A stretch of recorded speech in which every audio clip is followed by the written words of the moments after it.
नमस्कार, रण क्षेत्र देख रहे हैं आप। आपके साथ मैं हूं लावनी विनीत। बेहद खास मुद्दा आज आपके बीच लेकर आई हूं। मुद्दा इसलिए खास है क्योंकि आज की तारीख है 30 मार्च 2026 और कल की तारीख होने वाली है 31 मार्च 2026। अब आप ये सोच रहे होंगे कि लावनी ये 30 और 31 का क्या खेल बता रही है। दरअसल 31 मार्च 2026 जब हम ये तारीख कहते हैं तो इस तारीख के साथ एक संकल्प जुड़ा होता है, एक प्रण जुड़ा होता है, एक प्रतिज्ञा जुड़ी होती है देश को नक्सल मुक्त करने की। और 31 मार्च 2026 का दिन स्वर्णिम अक्षरों से लिखने के लिए तैयार हो जाता है। आज का दिन इसलिए खास है क्योंकि नक्सल मुक्त भारत, लाल सलाम का द एंड, ये बात सरकार कह रही है और गृह मंत्री अमित शाह इस विषय पर अपनी पूरी जानकारी लोकसभा में रखने वाले हैं। नियम 193 के तहत इस पर चर्चा हो रही है और इस दौरान यह सवाल उठ रहा है कि दरअसल यह सिर्फ गेम ऑफ ऑप्टिक्स है, नक्सल की समस्या खत्म नहीं हुई है। लेकिन सरकार ये कह रही है कि आप तारीख देख लें, आप ऑपरेशंस को देख लें, आप आंकड़े देख लें जो इस बात की तस्दीक कर रहे हैं, इस बात को प्रमाणित कर रहे हैं कि नक्सल मुक्त भारत की तस्वीर दुनिया के सामने आ चुकी है।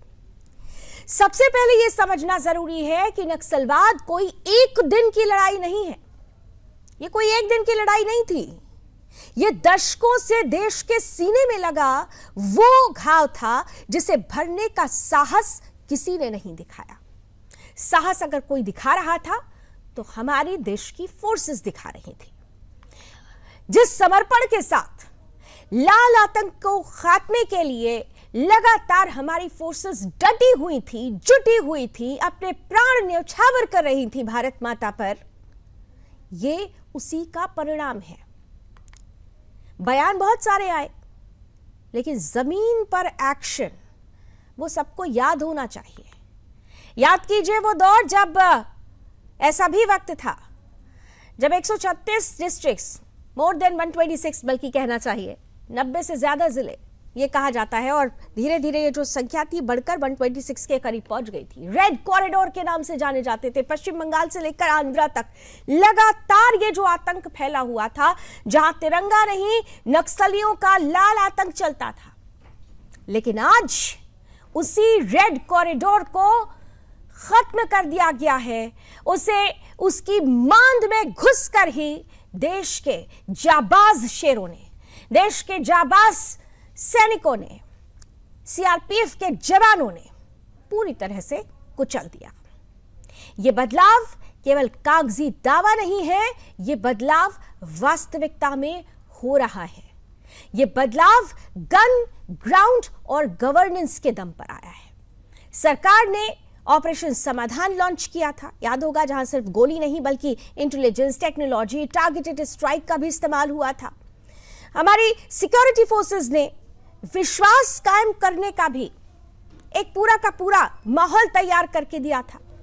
ऑपरेशन प्रहार में नक्सलियों के बड़े नेटवर्क को तोड़ा गया था। ऑपरेशन कगार में ड्रोन और सर्विलांस से जंगल के भीतर बैठे कमांडर्स को खत्म कर दिया गया था।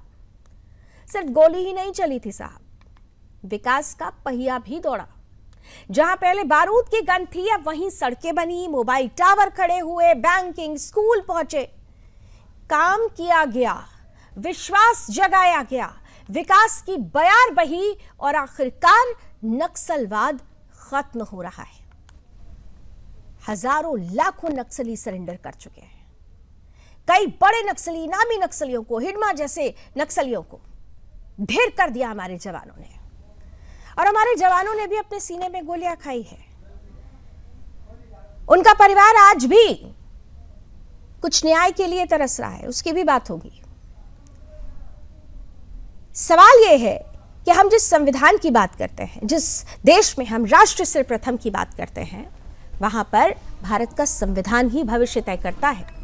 जो लोग सवाल उठा रहे हैं कि ये सिर्फ गेम ऑफ ऑप्टिक्स है, उनसे पूछना चाहिए कि साहब क्या पहले कभी इतनी बड़ी कार्रवाई हुई है, इतनी बड़ी हिम्मत दिखाई गई? क्या कभी इतने बड़े स्तर पर नक्सलवाद को सिमटाया गया? या फिर सच ये है कि जब देश जीत रहा है तब कुछ लोगों को ये हजम नहीं हो रहा है, ये पच नहीं रहा है? और इसीलिए सवाल सीधा है कि क्या वाकई मोदी सरकार ने नक्सलवाद की कमर तोड़ दी है, या फिर भी कुछ लोगों को लाल आतंक का नैरेटिव जिंदा रखना है? नक्सली तो खत्म किए जा रहे हैं, लेकिन उस आइडियोलॉजी को कैसे खत्म किया जाएगा, यह सबसे बड़ा चैलेंज है। और इसी पर आज खुलकर हम बात करेंगे। लेकिन उससे पहले आपको याद दिलाती हूं, 28 सितंबर 2025 गृह मंत्री अमित शाह ने एक स्टेटमेंट दिया था। ये उसी दिन की बात है, 28 सितंबर 2025 को गृह मंत्री ने कहा, देश नक्सलवाद से आजाद होगा, नक्सलवादी सोच स्वीकार नहीं करे समाज। 2026 31 मार्च तक देश नक्सलवाद से मुक्त होगा। तो एक प्रण लिया गया था, एक संकल्प लिया गया था, और अब यह कहा जा रहा है कि संकल्प पूरा हुआ है, संकल्प पूर्ण हुआ है। इससे परेशानी किसे है, हम इस पर आज खुलकर बात करें। उससे पहले गृह मंत्री अमित शाह का वो बयान जो आज की तारीख में उस प्रण को पूर्ण करता हुआ नजर आता है, दिखाई देता है। क्या कुछ उनके द्वारा कहा गया था, उन्हीं की शब्दों में आपके सामने रखते हैं। सीआरपीएफ के जवानों के भरोसे मैं देश की जनता को फिर से कहना चाहता हूं, फरवरी समाप्त होने आया है, फिर से मेरी बात में दोहराता हूं, 31 मार्च 2026 को इस देश को हम माओवादी समस्या से पूर्ण रूप से मुक्त करा देंगे और माओवाद का संपूर्ण उन्मूलन हो जाएगा। देखिए, नक्सल को तो जीरो करना है माननीय गृह रूप से गृह मंत्री अमित शाह ने कह दिया है कि भारत नक्सल मुक्त हो चुका है। अब बंदूक नहीं, भारत का संविधान ही उन हिस्सों का भविष्य तय करेगा जहां पर अभी तक लाल आतंक का साया था। ये कितनी बड़ी उपलब्धि है, ये कितना ऐतिहासिक है। आइए हमारे साथ जो आज के खास अतिथि जुड़े हैं, स्वागत करते हैं उनका। हमारे साथ इस वक्त HR सिंह साहब हैं, जो कि पूर्व ADG हैं सीआरपीएफ के। बहुत बहुत स्वागत है। हमारे साथ कमल कांत शर्मा जी हैं, जो पूर्व IG हैं सीआरपीएफ कोबरा बटालियन के। सर, आपका भी बहुत बहुत स्वागत। और साथ ही साथ भारतीय जनता पार्टी से तपोष पाल जी भी हमारे साथ जुड़ चुके हैं, आपका भी बहुत बहुत स्वागत। और सबसे पहले HR सर, आपके साथ शुरुआत करती हूँ, शुभकामनाएं देती हूँ, क्योंकि आज अगर गृह मंत्री अमित शाह ये डंके की चोट पर कहते हैं कि भारत नक्सलवाद से मुक्त हो चुका है, तो इसका पूरा का पूरा श्रेय जाता है हमारे उन जवानों को, हमारे उन सिक्योरिटी फोर्सेस को, जिन्होंने अपनी जान हथेली पर रखकर भारत की अस्मिता को बचाया, इस लाल आतंक को खत्म किया। Congratulations to all of you sir. सबसे पहली प्रतिक्रिया आपकी क्या होगी, HR sir? Thank you so much. Thank you madam, और सभी मेरे साथी पैनलिस्ट को भी नमस्कार। ये एक बहुत ऐतिहासिक दिन है जब केंद्रीय गृह मंत्री ने लोकसभा में, जो पहले से हम आशा कर रहे थे कि 31 मार्च 26 की जो डेडलाइन निर्धारित की थी नक्सलवाद को ख़त्म करने के लिए, नक्सल मुक्त भारत के लिए, उसकी आज एक फॉर्मल घोषणा की है। ये हमारे पूरे देश के लिए, पूरी सुरक्षा बलों के लिए एक बहुत अच्छा और एक गौरव का क्षण है।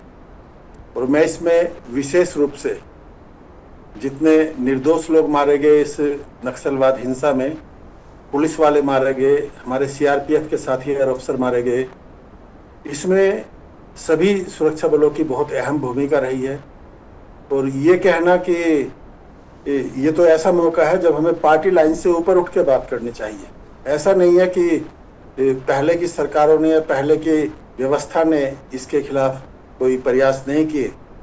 मुझे मालूम है 2003 से लेकर 2013 तक मैं इसके व्यक्तिगत रूप से संपर्क में था। 2003 में 13 सीआरपीएफ की बटालियनें खड़ी की गई, उनकी ट्रेनिंग हुई, और ट्रेनिंग के बाद मैं 2004 में अपनी पूरी बटालियन को छत्तीसगढ़ चुनाव में लेके गया। तो उस टाइम पे तब से और अभी तक ही बहुत ही खतरनाक माहौल था छत्तीसगढ़ में। पूरा नक्सली हथियार बंद थे, आईडी में ट्रेंड थे, काफ़ी इलाका उनके कब्जे में था जहाँ पे आईडी लगा दी जाती थी और सुरक्षा बल के जवान और विभिन्न आम नागरिक जब उस रास्तों से गुजरते थे तो वो उसका शिकार बन जाते थे। विशेष रूप से 2009 में 10 कोबरा बटालियनों का गठन हुआ। उनकी एक स्पेशल ट्रेनिंग की गई। चुन चुन के युवा लड़कों को, युवा अधिकारियों को कोबरा बटालियन में लिया गया। अभी मेरे साथी के शर्मा, पूर्व महानिरीक्षक जो कोबरा के आईजी रहे हैं, वो इस चर्चा में शामिल हैं।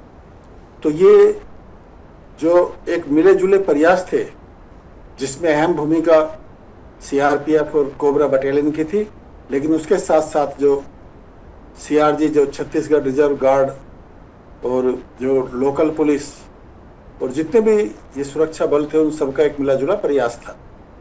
और इसमें समय समय के अनुसार जो भी एक रणनीति तय होती थी, आपसी सलाह मशविरे से उस रणनीति का पालन किया जाता था। ये देखा गया कि चूंकि जो स्थानीय आदिवासी थे वो जल, जंगल और जमीन, इसके बारे में वो कहते थे मूल निवासी की ये इस पे हमारा अधिकार है, और इसीलिए स्थानीय सपोर्ट ना होने के कारण, चूंकि जो लोकल आदिवासी थे उनको नक्सलियों की सपोर्ट थी या नक्सलियों को उनकी सपोर्ट थी, इसलिए शायद सुरक्षा बलों को उतनी इसमें सफलता नहीं मिल रही थी। लेकिन बहुत अपनी लीडरशिप ने और बहुत रणनीति के तहत इस नक्सल हिंसा का मजबूती से सामना किया। उसमें बहुत बलिदान दिए गए। हमारे बहुत से लोगों ने अपने अंग खोए, अपंग हो गए।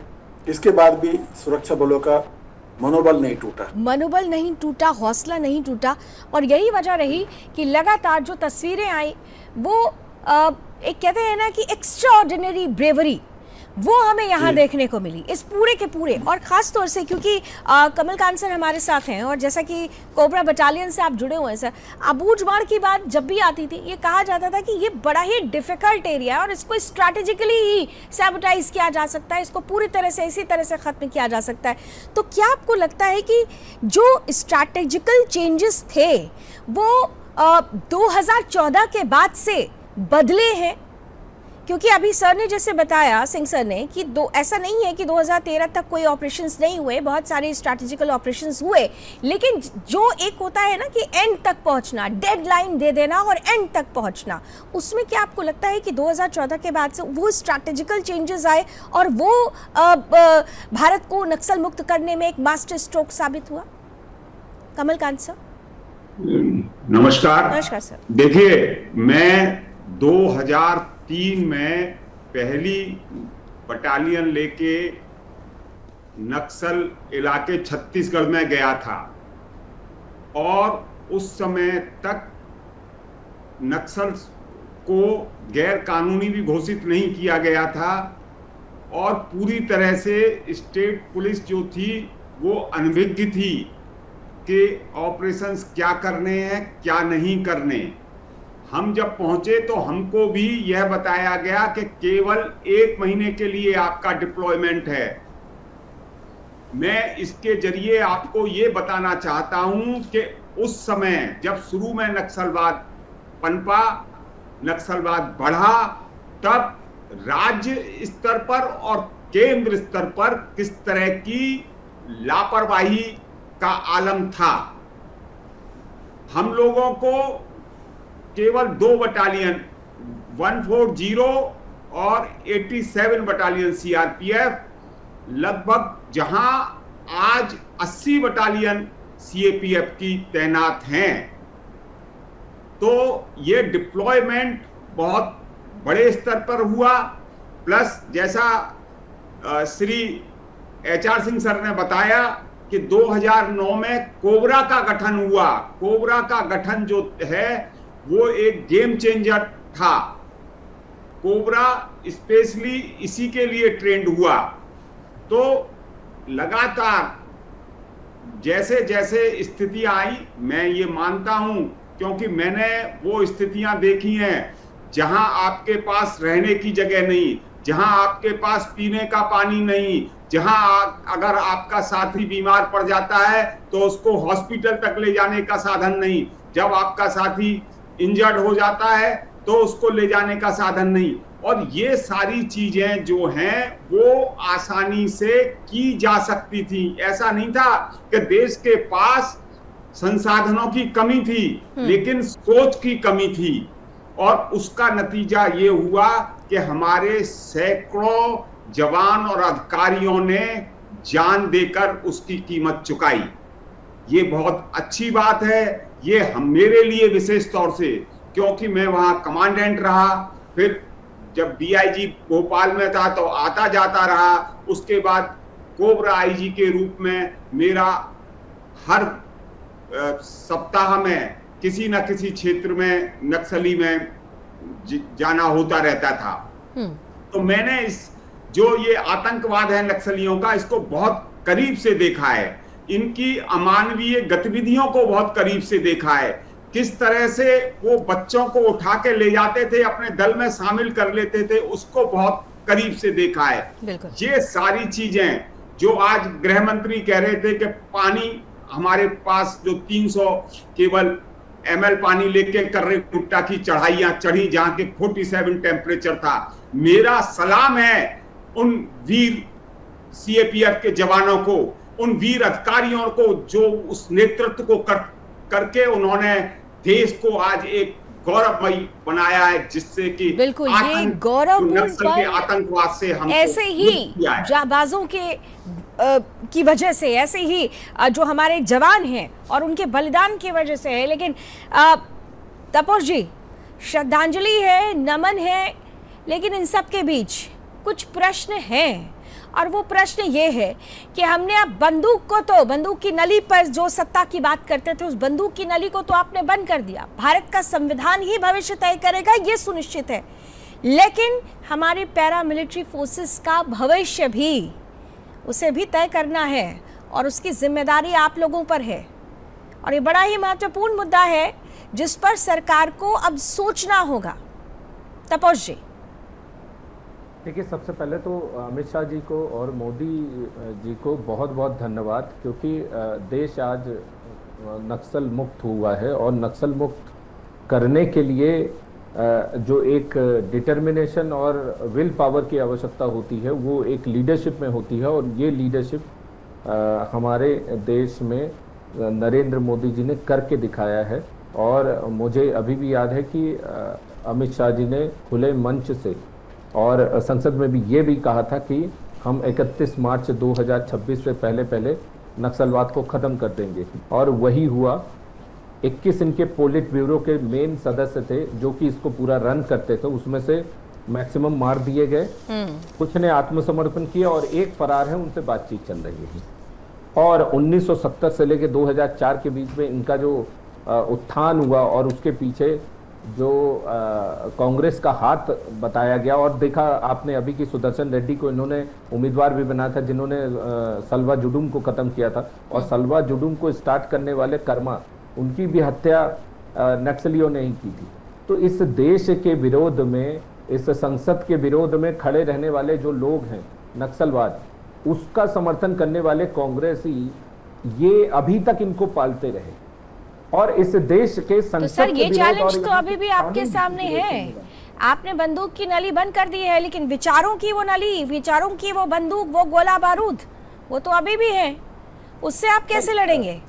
देखिए, आज गृह मंत्री जी ने बहुत अच्छे से इस बात का आंसर दिया कि कुछ लोग समझाने पे और विचारों से और विचार पूर्वक डिस्कशन के मूड में नहीं होते हैं। उनको समझाने के बाद भी वो हथियार उठाते हैं और इस तरीके की चीजें करते हैं। इसीलिए हमें इस तरीके से हमारे सीआरपीएफ जवानों का प्रयोग करना पड़ा और इन सब चीजों पे काम करना पड़ा। लेकिन answer to your question specifically कि अगर उन विचारों को, जो अर्बन नक्सलाइट्स हैं, उन विचारों को किस तरीके से खत्म किया जाएगा, तो वो विचार भी खत्म होंगे, क्योंकि इनका तो बैकबोन ही यही था। लेकिन अगर विचार नहीं खत्म होंगे तो चुनौती बड़ी है, और अगर चुनौती बड़ी है तो फिर बहुत कुछ अभी करना बाकी है। बहुत विचार कुछ करना बाकी है। और ऐसे में तो बहुत हद तक खत्म हुआ है। आप है। देखिए, अगर पश्चिम बंगाल से खत्म हुआ है, ठीक है, त्रिपुरा से खत्म हुआ है, ठीक है, आप कह रहे हैं कि विचार भी खत्म हुआ है, नक्सलवाद भी खत्म हुआ है, लेकिन अगर कुछ चुनौतियां भी बाकी हैं तो उन चुनौतियों पर भी पार पाना बहुत जरूरी है। मुझे अभी समय इतनी ही अनुमति दे रहा है, लेकिन इस वायदे के साथ कि इस मुद्दे पर बड़ी चर्चा सुदर्शन न्यूज पर जरूर होगी, क्योंकि मुद्दा ये छोटा मोटा नहीं है। हमारा देश भारत नक्सलवाद मुक्त हुआ है, और नक्सलवाद मुक्त होने के पीछे जो सबसे बड़ा बलिदान है, जो सबसे बड़ी वीरता है, आज उसे नमन करने का, उन्हें शत शत प्रणाम करने का दिन है। एक बार फिर से हमारे तमाम सिक्योरिटी फोर्सेस को बहुत बहुत धन्यवाद, बहुत बहुत शुभकामनाएं। भारत बदल रहा है, और ये बदले हुए भारत की ही ताकत है कि आज लाल सलाम का दैन हुआ है। अभी बस इतना ही। देश और दुनिया की तमाम खबरों के लिए आप जुड़े रहिए सुदर्शन न्यूज के साथ। जय हिंद।